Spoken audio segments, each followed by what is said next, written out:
All right. Well, good morning, everyone. I'm Margaret Anderson Kelleher. I'm the Director of Public Works for the City of Minneapolis. With 52 inches of snow to date, 4 snow emergencies in 6 weeks, and a whole heck of a lot of snow plowed to the curb, we have decided, and I have decided and declared that starting tomorrow at 9 p.m., because of public safety issues, we are going to go to one-sided parking in Minneapolis. So 9 p.m. tomorrow night, Thursday, January 26th. Today I'm joined here by Chief Tyner of the Minneapolis Fire Department, who's been instrumental in helping us look at the conditions, as well as Ibrahim Jayap, who is Chief Operations Officer for the Minneapolis Public School District, and we've been talking to the schools about the buses as well, and Martin Scheer, who is the Chief of EMS for Hennepin Healthcare. And in conversations with all of our public safety partners, we've determined that these restrictions are necessary at this point.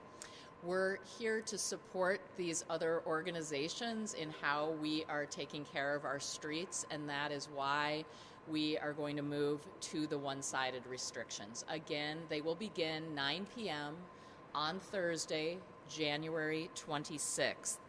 Vehicles can no longer park on the even side of streets in Minneapolis on non-snow emergency routes. That is very important, and that is actually reflected as well in this poster behind me. Some streets may have some additional signage due to restrictions on those streets. The important part here is that people who are parking their vehicle need to follow the signage that is posted. So we need people to comply. Generally, this is the rule. Ticketing and towing will begin after 9 p.m. tomorrow, Thursday, January 26th. Our crews, and I'm joined by a number of folks from Public Works, that if after the press conference we need more information, our crews have been working very, very hard to clear the streets. We had hoped for maybe a little warmer weather, some sunshine, that would have given us some ability to get some more widening on the streets. That did not happen in the last 10 days. We are about as wide as we can get right now, and so making the streets passable, particularly for public safety vehicles, is important. The other part is really there's no warm temperatures coming in sight for a while, and we think that that is another factor in going to one-sided parking now. I'm going to just acknowledge this is inconvenient for people, and we understand that.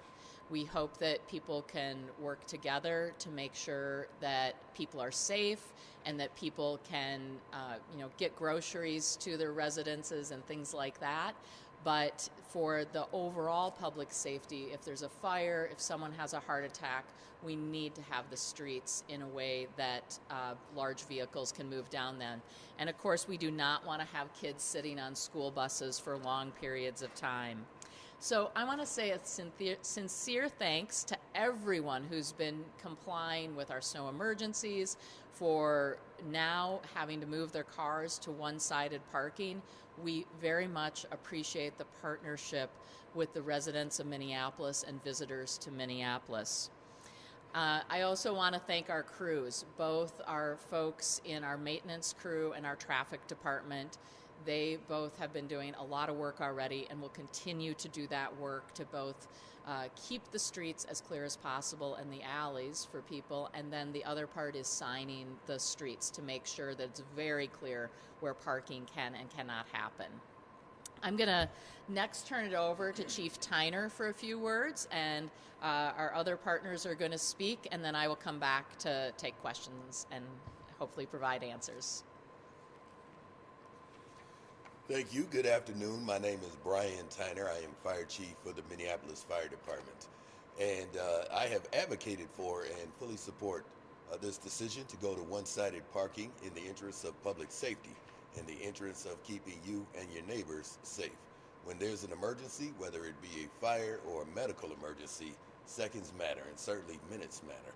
The amount of snow that we've had, combined with two-sided parking has made many of these side streets impassable for our fire rigs and for other vehicles also. And so in the interest of public safety, in the interest of providing the best level of service that we can to you and your neighbors, I fully support the decision to go to one-sided parking. I also acknowledge that it is inconvenient, but I believe it will make the city safer for everyone and allow us to be able to respond to emergencies when they come up. So thank you. With that, I will introduce Chief Martin Shearer from Hennepin County EMS. Thanks, Chief. I'm Martin Shearer from Hennepin County EMS. So we provide EMS service to the City of Minneapolis and many other cities in Hennepin County. So, we have the same challenge that the fire department does, maybe even a little bit more. Our trucks, believe it or not, are just as wide. The ambulances are as wide as the fire trucks. As you can see in this picture back here, that makes it really challenging to get there. We often respond with police and fire as well. And so when the fire trucks are on scene, for example here, and we come from a different direction, we have a hard time getting to the location where we're at. So we've advocated for the snow emergency to help our crews get out there. We've had some significant issues in trying to get to all the different addresses, and some of the side streets are really a challenge for us. So I want to thank the City of Minneapolis for helping us out, and thank the citizens and the team here that works to plow the streets. They do a great job. And if I could also ask everyone if they can maybe shovel their walks. We bring our stretchers most often up to the scene, and it's difficult to navigate the stretchers who have little tiny wheels through all the snow to get up there. So if we have a nice clear path to the house, that helps our team with the stretchers and transport people out. So it's really important if we could do this. We appreciate everyone's cooperation. We know it's not a great thing to do. My family lives in Minneapolis, and we know what it's like. So, but thank you for your cooperation. And now I'll let Ibrahim Jobs from Minneapolis Schools bring us back here. Thanks. Thank you very much, Chief Shearer. Thank you everyone for being here. My name is Ibrahim Majab, and I'm the Senior Officer for Finance and Operations for the Minneapolis Public Schools.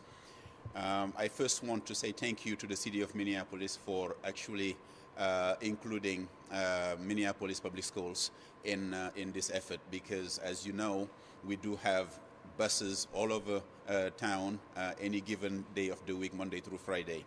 And so we're saying thank you then to the city for providing safety for our students in terms of transportation, and making it easier for our drivers to navigate the city streets. We have to give our drivers a great thanks, because they've been doing a wonderful job since November with narrowed streets.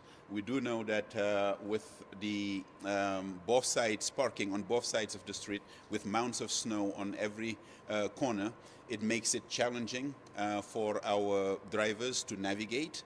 And quite frankly, if a bus is stuck, that means students would be coming late to school. And that is not good for good learning. And we do feel that their safety, the safety of the students on those buses, will be enhanced by this measure. So we fully support it, and look forward to working with the city and with the fire department and EMS to making sure that we share any information, to making sure that this is working for us. And so, as Margaret said, thank you very much for your patience in this. We know that this may be an inconvenience, but it is an inconvenience to make it better for all of us. So thank you very much today, and if there are any questions later on, we'll field that. I should mention one other thing. This will stay in place until April 1st, which is the end of our snow season. But if we happen to get significant warming earlier than that, and feel that in talking with our partners that we have enough passage, we can take it off earlier. So that the outside side of this is April 1st, and it could come off sooner. So I'll open it up to questions. So the question was, when was the last time the city had to go to one-sided parking restrictions? I believe it was 2019. It happened in late February of 2019.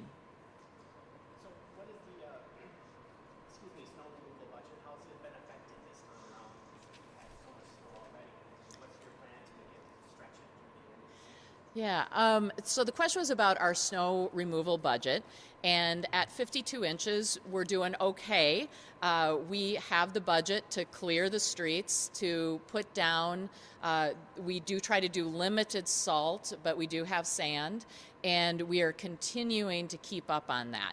I will say that the city council and the mayor have always been very understanding that we live in a snowy climate. And so some years we are under our budget, and other years we are above the budget. And we have never had a problem being able to pay for our services. I'm wondering if I could hear from each of you three gentlemen in terms of whether we've seen actual changes in response times for fire, ambulance, or school buses arriving on time as this winter has progressed.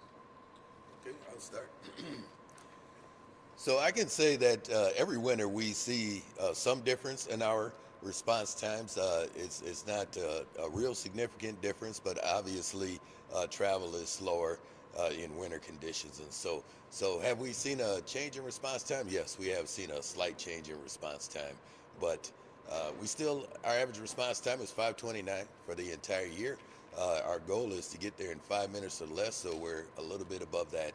But yes, it is true that in winter conditions, our response time is just a little bit slower due to the driving conditions.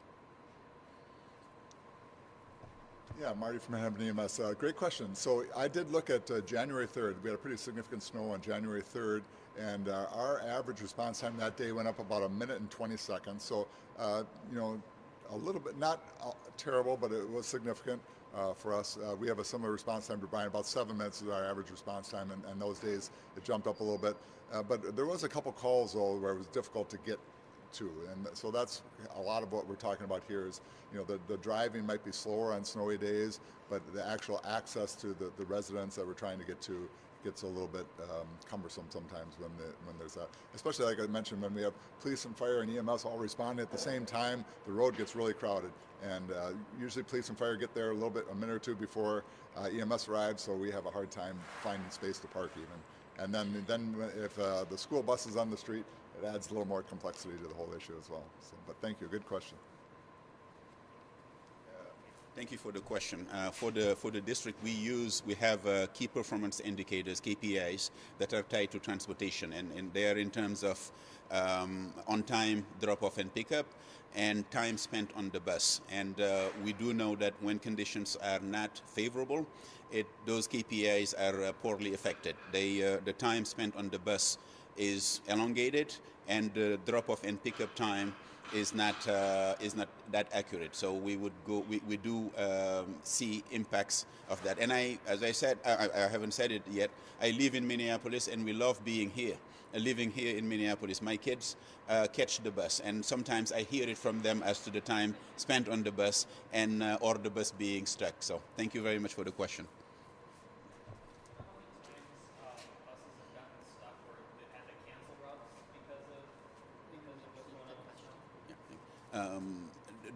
The question is about how have we canceled routes because of the conditions, or can you repeat the question, please?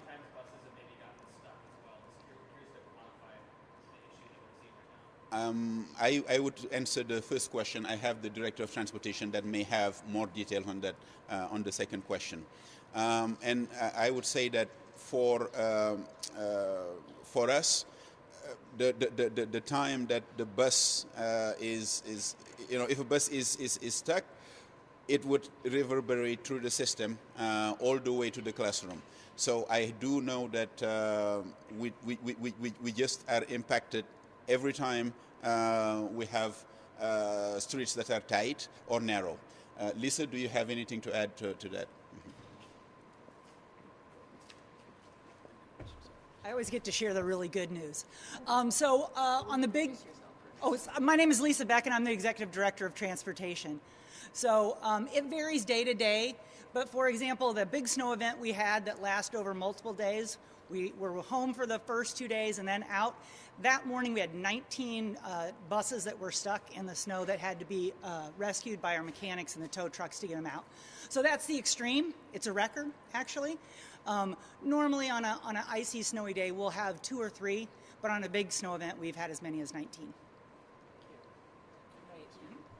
Yeah, so this is probably a question for Director of Transportation too, but I think I'm asking a question both for the city and MPS that this is all great. I think people are going to be very excited to hear about the single-sided parking, but I think people want to talk about the last couple of weeks and how things like parents organizing single-sided parking and bus drivers honking for help, parents being very worried about their kids getting stuck on buses. Like, how did that all happen? And then for the city, like, how did we end up with ice-rutted streets, right? How did we end up with streets that vehicles couldn't pass through? And like, they all have stories, right? Of like all these horrible things that happened. So could both the city and the school district kind of just speak to that and let people know like what was going on your end? So let me start with ice-rutted streets from the city point of view. This the storm that we last had was a bit of a more unusual storm in that it started and did not stop for a while. The consistency of the snow changed during that storm. It started out fairly light. It then is what we became concrete snow very quickly. Anyone who's been out shoveling knows it. It became very content water heavy. And when that happens, and dependent on just when the snow is coming down and people driving on their streets, we are plowing all the time. So I just want to say that. There is no bus or bus barn or barn somewhere where we say, plow drivers, start your engines and plow the streets when a snow emergency starts. A snow emergency is a parking emergency situation. What we are doing and our crews are doing is the moment snow is starting to accumulate, we have full crews out plowing. And they are plowing the main arterials first and the snow emergency routes first. And there's reasons for that because a lot of our partners are using those streets, including Metro Transit, and we want to keep those as clear as possible. Then we move to residential streets. But by the time we move to residential streets, in this case, that heavy content concrete snow was starting to bond already with the roadway. And I will say we have, and this has been in place for a long time in Minneapolis, our standard in the winter is not bare pavement. Our standard is a snow-covered street. This is unusual, though, with the level of rutting out there. And so we've been doing our very best. Joe Powman's crews from Transportation Maintenance and Repair have been out every single day. We've done a significant amount of voluntary overtime already to try to break up this, real ice-covered street situation. Alleys are even more so, and we need the alleys clear for delivery of services like trash and recycling pickup as well. And so we're going to continue to work on this. So it really has to do with condition and type of snow, how much driving is done on that snow ahead of time, and then the temps that come after a storm. And so although we haven't been unusually, or normally cold yet, we've been cold enough that it's created the situation for the ice ruts on the streets. I'm going to turn back to the Director of Transportation from MPS. So what's led up to this point is the same as you experience in your cars, right? Our buses run on the streets every day, all the time, on every one of the types of roads that she mentioned. So the situations for that, any given bus driver depends on where they are. In my neighborhood, it's very tight. As you can imagine, a bus can't just be in the middle of a block and start backing up. Or if it does, it's not a safe situation. On top of we have 261 buses and 200 small vehicles that run our kids to school every day. On top of those on our city streets, we also have hundreds and hundreds of buses for other schools, non-charters, pubs. So a bus that you see on the street may be ours, it may be someone else, and they're dealing with the situation that they're in. Up until this point, I'm sure they made choices to try to get through that street, and luckily this change in our parking will make a tremendous difference to us running on time as well as the safety. Buses are not as heavy as you think. They don't really actually travel very well on winter snow. especially if they don't have kids on them, they're very light. So inclines, ice, ruts, they all affect us. By getting more room on the streets, it's going to give them a little bit more room to navigate around the problems that may be ruts or ice. So I think, there'll be a dramatic change after tomorrow night.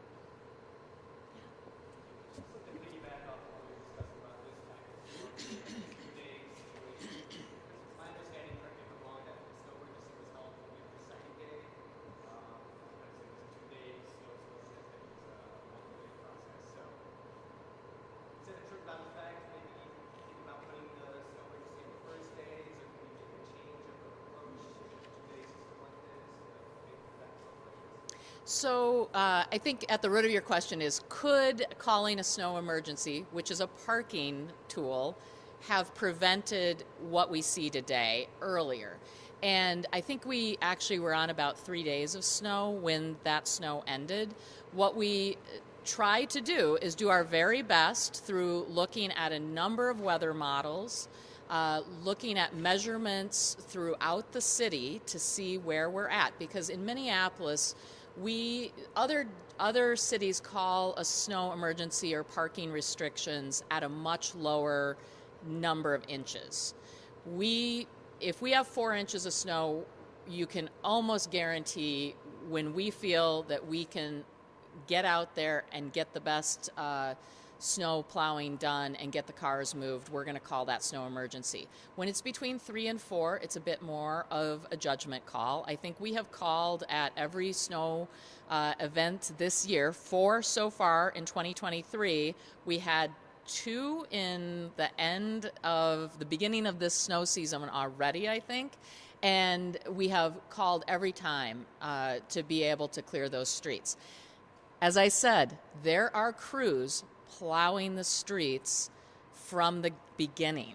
And so I do not believe that had we called when we were in the height of snow coming down on that first day that we were going to get significantly clearer.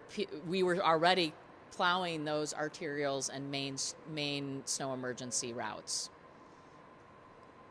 Does the city have any kind of parking suggestions or alternates for those who might be in a tough situation like talking about? Yeah, so the question was about, do we have suggestions as the city for people who need alternatives, particularly in very dense areas of the city? And I will say we've already started to do some of this work in Stevens Square. The Stevens Square neighborhood was one that was identified very early on by the fire department, and our crews went out and posted it one-sided parking, did additional cleaning, and we could actually provide a before and after picture of that for all of you to show you what our crews were able to get done there. I would say that we do not have a specific plan for people, but people should work with their neighbors on this, because we do know that there can be places in neighborhoods that have parking spaces available.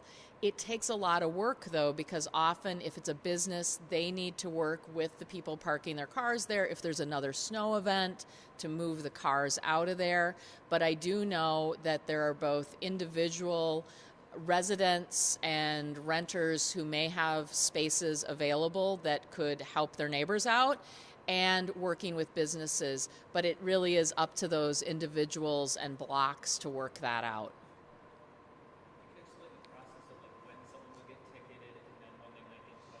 Yeah. So, I'm just kind of curious with some of the issues that, you brought up with some of these people that, they might be in neighborhoods where they literally have no other option. It might be either parking and towed or park a mile away.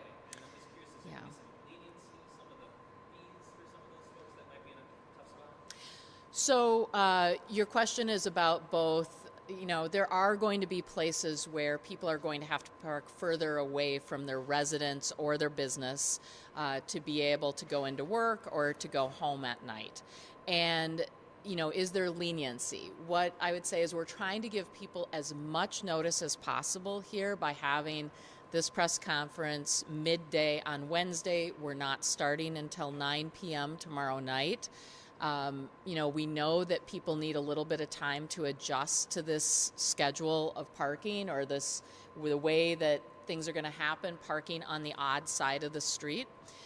I think that it is also important to, plan ahead. And that's the other reason we're doing this, that if people have an alternative, that they make their alternative available to them. Now, snow emergency routes, people can still park on both sides of a snow emergency route.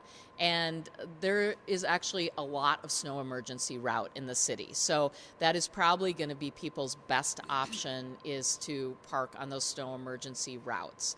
Just keeping aware that when there's another snow event, which I am most certain we will have yet again this winter, what we do is that if we need to declare a snow emergency, that would happen. Follow the snow emergency rules. This winter parking restriction temporarily goes off during the snow emergency to be able to allow clearing, and then we go right back into it with the parking on the odd side of the street. That lines up with day 3 of the snow emergency for the rules that are out there. So just to be clear, I'm sorry, when snow emergency routes have to be cleared, it's that moment that you can go back onto parking on the even side? Correct. So the question was, if there's a snow emergency, which most likely there will be, then these winter parking restrictions temporarily are lifted so that people can park back on for the day of the evening of the snow emergency route. They can park on both sides of an even odd street, and then they have to follow the snow emergency rules, and then we go back to the odd side of the street parking for non-snow emergency routes. I've had a few residents ask me if the city, people who have cars that they maybe don't use a lot or don't want to use now that the streets are a mess or whatever and want to take public transit but don't have parking space for them, if the city has ever considered opening up any of its municipal lots for sort of long-term winter parking for residents. Is that something that's ever come up? So I am just looking back towards Deputy Director Jelly, because he has been here the longest, to see if that has been considered. Yeah.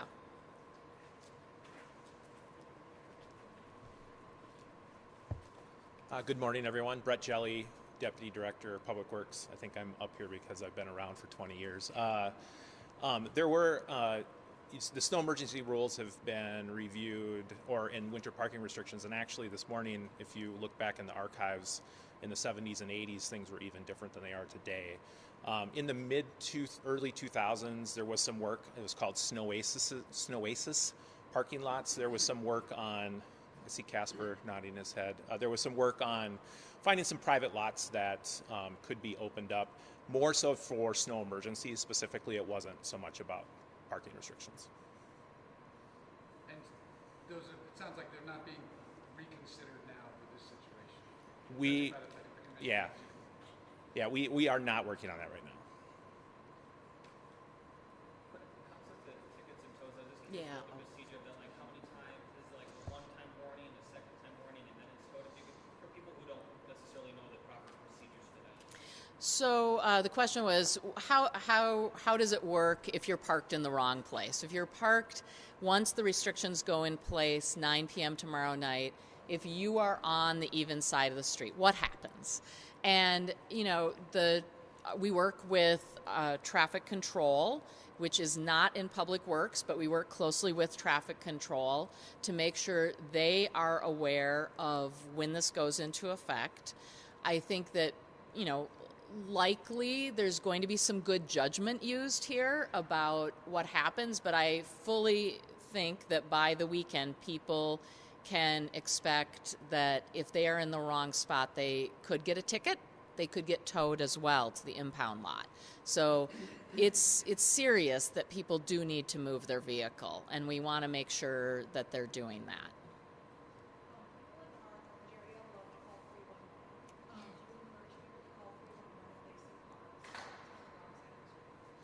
So the question was, should people call 311 to report a car parked on the wrong side of the street?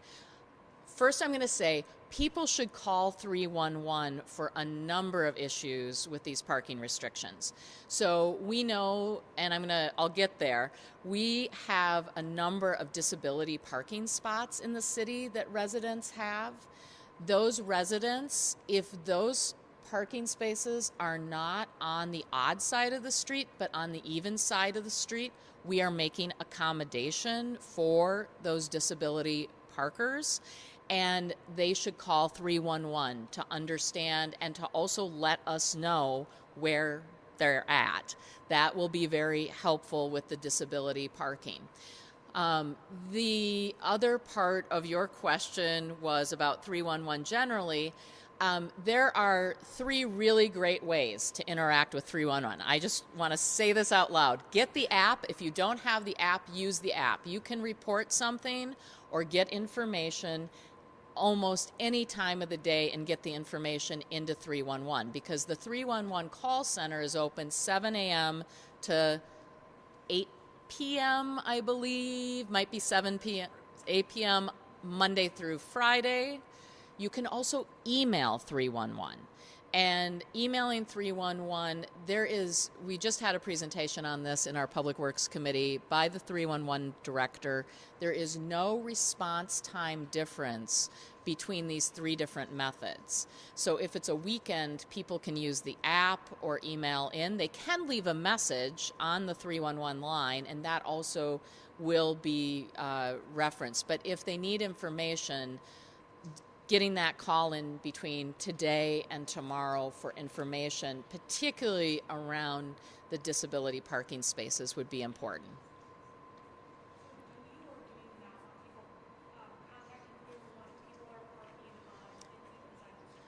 I think we always welcome residents' participation in making sure people are following the rules. So, yes.